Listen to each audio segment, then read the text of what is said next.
All right, this is my IREN position. If you look at this, it says I'm down around 300% on this call. Most people would panic here. They'd think the trade is going completely wrong. But this is exactly what I want to see. This is where a lot of people get options completely wrong. They see a red number like this and they assume they're losing money. Right here, this is what people focus on. The call option looks bad, minus 300%. But take a look at this.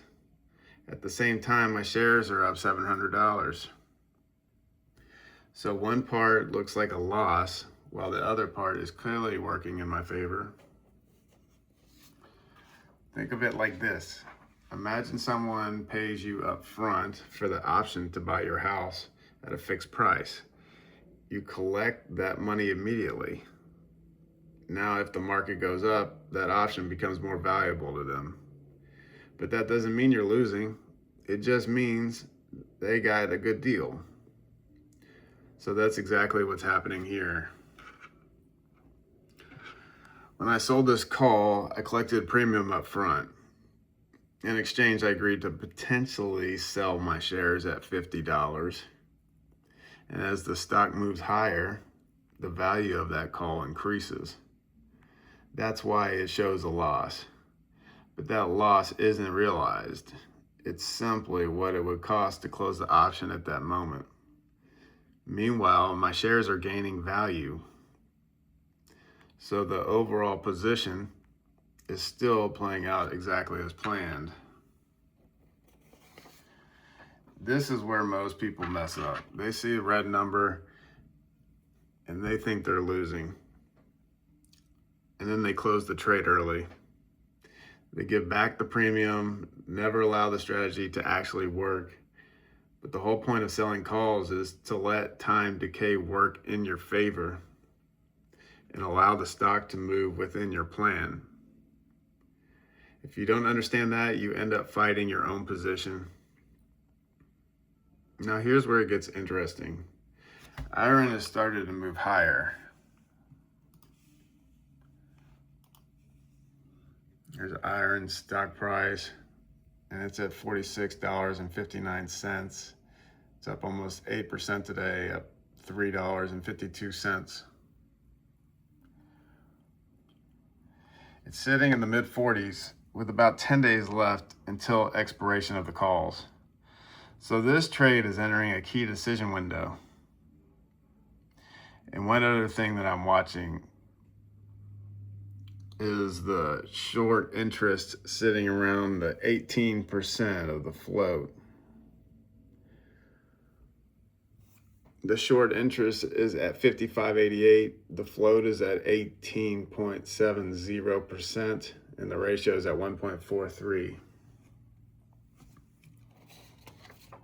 That's a meaningful level. What that tells you is there's a lot of traders positioned against the stock.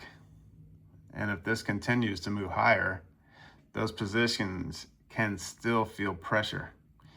And when that happens, you can see acceleration to the upside as shorts begin covering. Now, I'm not saying this turns into a full squeeze, but it does add another layer to the setup. Because you have a stock trending higher, options positioning, and short interest that can act as fuel. And that's part of why I'm comfortable letting this trade play out. So if the stock stays below $50, obviously it's at 46. I keep the premium, keep the shares, and the trade works as intended.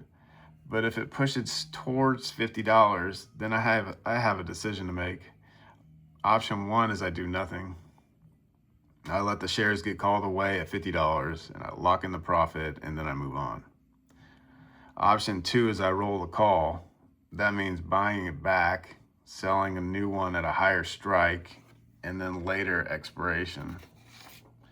That allows me to stay in the trade and potentially capture more upside. Both outcomes are wins, just different types of wins. And this is really the approach I'm taking across multiple positions. I'm not trying to perfectly time the market. I'm using volatility to generate income while still maintaining exposure to upside. Once you understand that, then these red numbers stop carrying the same weight. So let's look at an IREN data center. Here's the data center in Prince George in Canada. I'm doing something similar with ONDS as well. I'll break that down in a full portfolio update because there's a lot happening there. Because I'm curious, what would you do in this situation? Would you let shares get called away at $50 or roll a position and stay in the trade? So here's IREN's website, AI Cloud for the next big thing. Obviously, they're data centers, building data centers, and these are the locations for the data centers. McKinsey, Canal Flats, Prince George, Sweetwater, Childress, and Oklahoma. They have 3 in Canada, 2 in Texas, and 1 in Oklahoma.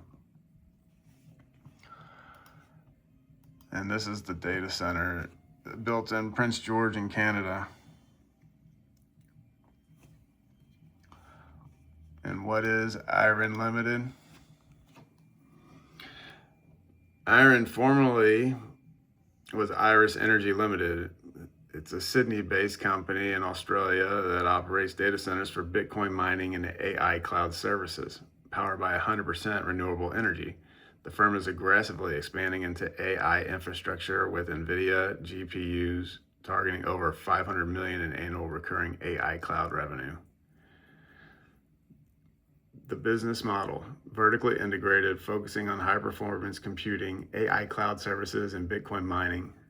The infrastructure operates data centers in British Columbia and in Texas and Oklahoma, utilizing renewable energy sources, hydro, wind, and solar. Their growth strategy is shifting focus towards AI and generative AI, supported by partnerships and significant GPU infrastructure expansion. So you got the leadership, the financials, companies recently navigating a transition into its revenue mix, aiming to leverage its power capacity for both AI and crypto. Ticker is IREN on the NASDAQ, and the stock has experienced volatility with recent reports indicating a substantial 3-month drop followed by a recent 10% increase to $43, and now it's at close to 47. Outlook: while expanding into AI, the company faces competition in the AI infrastructure market.